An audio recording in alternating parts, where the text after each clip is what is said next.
போறோம்னா ரவா புட்டிங் பண்ண போறோம். நம்ம அதை எப்படி பண்ணலாம்ன்றத பார்க்கலாம். அது பசங்களுக்குலாம் ரொம்ப விரும்பி சாப்பிடுவாங்க. அவ்வளோ நல்லா இருக்கும் டேஸ்ட். சீக்கிரமாக செஞ்சிடலாம். வீட்டில் இருக்கிற பொருளை வச்சு எப்படி செய்யலாம்னு பார்க்கலாம். வாங்க புட்டிங்க்கு தேவையான பொருள் எல்லாம் பார்க்கலாம். 2 முட்டை எடுத்து வச்சிருக்கேன். இந்த கப்பில் 1/4 கப்பில் ஒரு கப்பு ரவை, 2 கப்பு சக்கரை எடுத்து வச்சிருக்கேன். இதே கப்பில் தனித்தனியாக வச்சிருக்கேன். ஏன்னா ஒன்று புட்டிங்க்கு, ஒன்று கேரமலுக்கு. இந்த பெரிய கப்பில் 1.5 கப்பு பால் எடுத்து வச்சிருக்கேன். 1/4 லிட்டருக்கு கப்பு. சரிங்களா? அவ்வளோதான். எப்படி செய்யலான்னு பார்க்கலாம் வாங்க. நான் பாருங்க இது போல ஒரு டிஃபன் பாக்ஸ் எடுத்து வச்சிருக்கேன் புட்டிங் பண்றதுக்கு. உங்ககிட்ட எந்த டிஃபன் பாக்ஸ் இருக்கோ எடுத்துக்கோங்க. மூடி போட்ட மாதிரி இருக்கணும். மூடி போட்ட பாத்திரமா இருந்தா தான் நல்லா இருக்கும். இதுல முதல்ல நம்ம நெய் தடவி எடுத்துக்கலாம். முதல்ல இந்த டிஃபன் பாக்ஸ்ல நெய் தடவி வச்சுக்கோங்க. முதல் பண்ற வேலையே இதுதான். இங்க பாருங்க இந்த பாத்திரத்துல ஃபுல்லா நெய் தடவிட்டு டிஃபன் பாக்ஸ்ல அடுத்து நம்ம ஸ்டவ் பற்ற வச்சுக்கலாம். ஸ்டவ் பற்ற வச்சு இந்த மாதிரி ஒரு பேன் வச்சுக்கிறேன். அடி கனமான பாத்திரம் கேரமல் பண்றதுக்கு. நான் இந்த 1 கப்பு சக்கரை சொன்னல உங்களுக்கு கலந்து காமிக்கிறேன் பாருங்க. கரெக்டாக 1 கப்பு சக்கரை இதை போட்டுக்கலாம். வெறும் காலி பாத்திரத்தில் தான் போடுறேன் கேரமல் பண்ணுறதுக்காக. இங்கே பாருங்கள் சக்கரையை நல்லா கரைய வச்சுக்கணும். கரைஞ்சி கலர் மாறணும். அது வரைக்கும் நல்லா அப்படியே கலர்ன தண்ணியெல்லாம் ஊற்றக்கூடாது.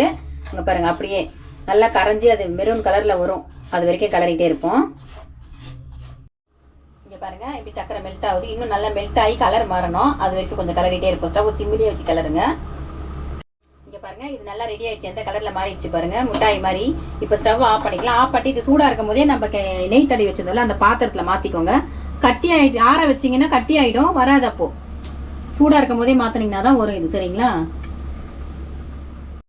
இங்க பாருங்க இதுல ஊத்திட்டு அந்த நம்ம செஞ்ச கேரமல்ல இது அப்படியே வைக்கிற ஆறட்டும். நம்ம இப்போ புட்டிங் செய்ய ஆரம்பிச்சிடலாம். அதை ஸ்டவ் பற்ற வச்சு அடி கனமா இருக்கிற மாதிரி ஒரு பாத்திரம் வச்சுக்கோங்க. அந்த பாத்திரத்தில் நான் அளந்து காமிக்கிறேன் பாலம் எவ்வளோ வச்சுருக்கேன்ட்டு.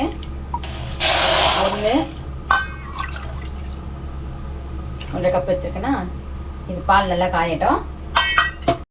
இது பாருங்க பால் கொஞ்சம் காஞ்சிடுச்சு. இந்த ஸ்டேஜில் 1 ஸ்பூன் நெய் போட்டுக்கிறேன். இதில் நெய் போட்டு அந்த ஒரு கப்பு சக்கரை எடுத்து வச்சுருந்தேன்ல அது பாருங்க அளந்தே காமிக்கிறேன். அந்த 1 கப்பு சர்க்கரையை போட்டுக்கிறேன். அதுக்குள்ளே இதை போட்டு முதல்ல கலந்து போனல. ஸ்டவ் ஃபுல்லாக சிம்மிலேயே வச்சுக்கிறேன் நான். அது கூடவே அந்த 1 கப்பு ரவையவும் சேர்த்துக்கிறேன். இங்கே பாருங்க அதையும் சேர்த்து நல்லா கை விடாமல் நம்ம கலக்கி எடுத்துக்கலாம். நல்லா இது திக்காகணும். ரவை வெந்து மாவு பதம் வரணும். அது வரைக்கும் நம்ம கலக்கிக்கிட்டே இருக்கலாம் ஃபுல்லாக சிம்மில் வச்சு. இங்கே பாருங்க இது நல்லா வேகட்டும். ரவை வெந்து நல்லா மாவு பதம் வரணும். அது வரைக்கும் அது வெந்துட்டே இருக்கட்டும். ரவை வறுத்தும் போட்டுக்கலாம், வறுக்காமல போடலாம். நம்ம இஷ்டம் தான். நான் வறுக்காம தான் போட்டிருக்கேன். நீங்கள் எப்படி வேணாலும் போட்டுக்கோங்க. அப்புறம் நெய் கண்டிப்பாக 1 ஸ்பூன் நெய் சேருங்க. அப்போ தான் ஜம்முன்னு இருக்கும். சரிங்களா? நெய் வாசனை டக்கராக வரும். இங்கே பாருங்க எப்படி திக்காயிடுச்சு. இந்த ஸ்டேஜில் ஸ்டவ் ஆஃப் பண்ணிட்டு இதை ஆற வச்சிடலாம் கொஞ்சம். இங்கே பாருங்க அந்த 2 முட்டையை உடச்சி ஊற்றி வச்சிருக்கேன். இதை இந்த மாதிரி பீட்டர் வச்சு நல்லா அடின்னு அடிச்சிக்கலாம். இங்கே பாருங்க நல்லா இதை கலக்கி எடுத்துக்கிட்ட முட்டையை இப்போ நம்ம இது பண்ணி வச்சிருந்தோம். ரவையெல்லாம் பாலெல்லாம் ஊற்றி ரெடி பண்ணி வச்சிருந்தோம். அதை இதில் போட்டு கொஞ்சம் கொஞ்சமாக போட்டு நல்லா கிளக்கிக்கலாம். இதை நல்லா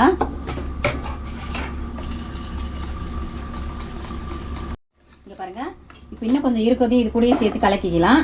இது ஆறணுன்னு பாருங்க இப்படி கட்டி ஆயிடுச்சு. முட்டைக்குள்ள போட்டிங்கன்னா கரெக்டான வந்துடும். ஆனால் கொஞ்சம் கொஞ்சமாக போட்டு தான் கலரணும். அதனால கொஞ்சம் கொஞ்சமாக போட்டு கலக்கி எடுத்துக்கோங்க. அப்போ தான் நல்லா வரும்.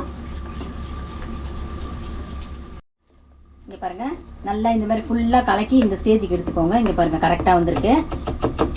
இங்கே பாருங்க இது கலர்னதை எடுத்து இப்போ இந்த கேரமல் பண்ணி வச்சிருக்கோம்ல அதில் நம்ம ஃபுல்லாத்தையும் ஊற்றி நல்லா தட்டிக்கலாம் ஃப்ளாட்டாக.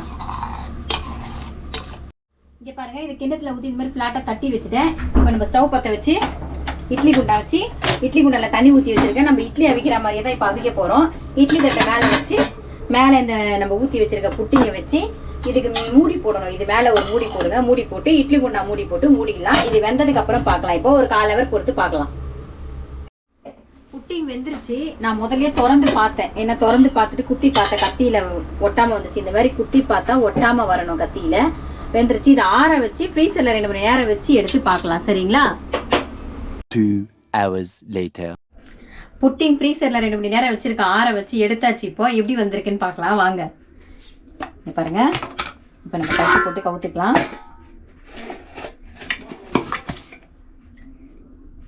வந்துருச்சு. நான் முதல்ல கத்தியில லூஸ் பண்ணி விட்டுட்டேன் ஃபர்ஸ்டே கொஞ்சம். அதனால தான் நல்லா ஈஸியாக வந்துருச்சு. வாங்க நம்ம புட்டிங்க கட் பண்ணலாம். எப்படி போகுது பார்த்தீங்களா ஜம்முன்னு.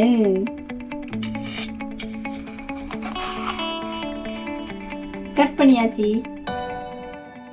பாருங்க ரவா புட்டிங் ரெடி ஆயிடுச்சு. கட் பண்ணியாச்சு. நம்ம சாப்பிட்டு பார்க்கலாம் எப்படி இருக்குன்ட்டு. பாருங்க எவ்வளோ இப்படி இப்படி சாஃப்டாக இருக்கு பாருங்க, இப்படி மெத்துன்னு பண்ணு மாதிரி.